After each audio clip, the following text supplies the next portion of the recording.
कधी कधी आयुष्यातले सगळ्यात सुंदर दिवस खूप साधे असतात, पण मनात कायमचे घर करून राहतात. आज गुरुवार आणि हनुमान जयंती. सकाळची सुरुवातच झाली एका छान अनुभवाने.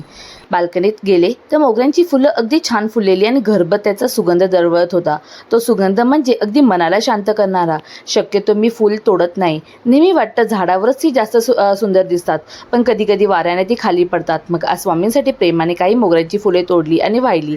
त्यानंतर झाली तुळशीची पूजा. तुळशीला कच्चे दूध पाणी वाहिले. नंतर तुळशीची पूजा करून घेतली. नंतर केली उंबरठा पूजन. गुरुवार असल्यामुळे उंबरठ्याला हळदीचे लेपन केले. उंबरठ्यासोबत एक छानशी अशी रांगोळी काढून घेतली आणि आरतीही करून घेतली. नंतर केले स्वामींचे अभिषेक. स्वामींना दूध पाण्याचा अभिषेक केला. स्वामी नामाचा जप करत मी हा अभिषेक करून घेतला. अभिषेकानंतर केली आरती आणि रोजची नित्यसेवा. त्या सगळ्या प्रक्रियेत एक वेगळी शांती असते. मन अगदी हलके होतं हे सगळं करताना.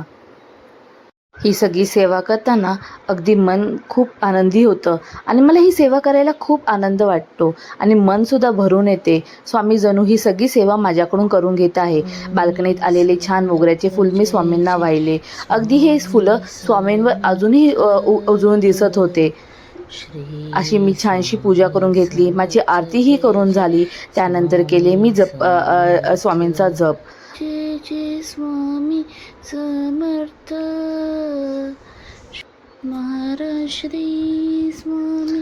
नंतर सुरू झाली देवांशी शाळेची तयारी. त्याचा टिफिन, त्याची घाई आणि त्याचं ते छोटं निरागस जग. तो शाळेला गेल्यावर मी थोडा वेळ काढून एकटी स्वामींच्या मठात आली. तिथे जाऊन खूप छान वाटले. एक शांतता, एक पॉझिटिव्ह एनर्जी जाणवती. गाईला चपाती दिली. त्या छोट्याशा कृतीतून एक वेगळं समाधान मिळतं आणि ते छान असं मला स्वामींचं रूप बघून अजूनच मन भरून आलं. मठात आल्यावर एक वेगळी शांतता आणि एक वेगळी सकारात्मकता ऊर्जा मिळते. अजून म्हणजे पॉझिटिव्हिटी जाणवत असते. इथे स्वामींचे दर्शन घेतले. थोड्या वेळ तिकडेच मी जप करत बसली. आज मी सकाळीच हनुमान मंदिरात जाऊन आली. नंतर संध्याकाळी आम्हाला सगळ्यांना मिळून जायचेच आहे मंदिरात, तर माझे थोडे काम होते, त्यामुळे मी ह्या मंदिरात लवकरच आले. इकडे मी बसून हनुमान चालिसाचे पठणसुद्धा केले. नंतर घरात थोडासा रेस्ट करून नंतर संध्याकाळची मी नित्यसेवा केली, दिवाबत्ती केली. नंतर आम्ही तिघे पुन्हा हनुमान मंदिरात जायला निघालो. इथे खूप गर्दी होती संध्याकाळची. दुपारी काहीच गर्दी नव्हती. ह्या मंदिराची आमची खूप जुनी नाळ आहे. देवांच्या जन्माच्या आधीपासून आम्ही ह्या मंदिरात नित्य शनिवारी आम्ही दर्शन घेतो. इथे छान असे भजन चालू होते. अगदी ऐकत राहावेसे वाटत होते. आणि इकडे मांजरीचा खेळ चालू होता. देवांशला मांजरीच्या मागे पळताना आम्हाला खूप हसू येत होते. आणि इकडे नंतर आलो आम्ही आमच्या धनूला घेऊन. धनूला जेवण चारायला. धनू म्हणजे आमची स्कूटी हो. इथे देवांच्या ते पेट्रोल पंपावर खूप मजा चालू होती. नंतर घरी आलो आम्ही.